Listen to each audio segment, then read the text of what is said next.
السلام علیکم دوستو، میرا نام ہے محمد فراز اور آپ دیکھ رہے ہیں کہانی ورلڈ۔ دوستو، آج ہم بات کریں گے بقرہ عید کے بارے میں، جس میں آپ کو بتاؤں گا کہ بکرے کی قربانی کیوں دی جاتی ہے۔ آئیں دوستو جانتے ہیں۔ اگر آپ کو میری ویڈیو پسند آئے تو پلیز میرے چینل کو سبسکرائب کریں تاکہ آپ کو نئی نئی باتیں جاننے کو مل سکے۔ چلیں دوستو شروع کرتے ہیں۔ میٹھی عید کے 2 مہینے بعد آتی ہے بقرہ عید۔ اسلام مذہب میں ایک بکرے کی قربانی دے کر منائے جانے والے اس تہوار کو بکرے کی قربانی دینے کا کیا مطلب ہے؟ میٹھی عید کے ٹھیک 2 ماہ بعد بقرہ عید یعنی عید الاضحیٰ آتی ہے۔ اس میں بکرے کی قربانی کی جاتی ہے، لیکن دراصل قربانی دینے کے پیچھے ایک کہانی ہے۔ یہ کہانی حضرت ابراہیم علیہ السلام کی ہے۔ حضرت ابراہیم علیہ السلام کے خواب میں ایک دن اللہ تعالیٰ آئے اور انہوں نے کہا حضرت ابراہیم علیہ السلام سے اپنے بیٹے اسماعیل کو قربان کرنے کو۔ حضرت ابراہیم علیہ السلام اللہ تعالیٰ کے حکم سے حضرت اسماعیل علیہ السلام کو قربان کرنے لگے۔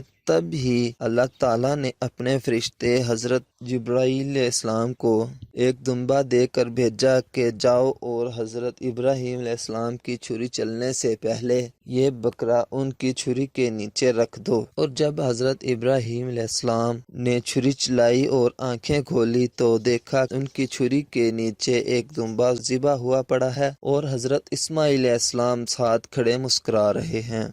اس طرح حضرت ابراہیم علیہ السلام کے ہاتھوں دمبے کی پہلی قربانی ہوئی۔ اللہ تعالیٰ نے اللہ تعالیٰ اس قربانی سے راضی ہو گئے۔ تب ہی سے بقرہ عید منائی جانے لگی۔ خاص بات تو یہ ہے کہ ہم کسی بھی بکرے کا استعمال نہیں کر سکتے۔ قربانی دینے والے بکرے کو کوئی بیماری نہ ہو، اس کی آنکھ، سینگ یا کان بالکل ٹھیک ہو، وہ دبلا پتلا نہ ہو۔ یہی نہیں، بکرا بہت چھوٹی عمر کا ہو تو بھی قربانی نہیں دی جا سکتی۔ 2-4 دانت آنے کے بعد ہی قربانی دی جاتی ہے۔ دھیان دینے والی ہے کہ بقرہ عید پر بکرے کی قربانی کبھی بھی نماز سے پہلے نہیں دی جاتی۔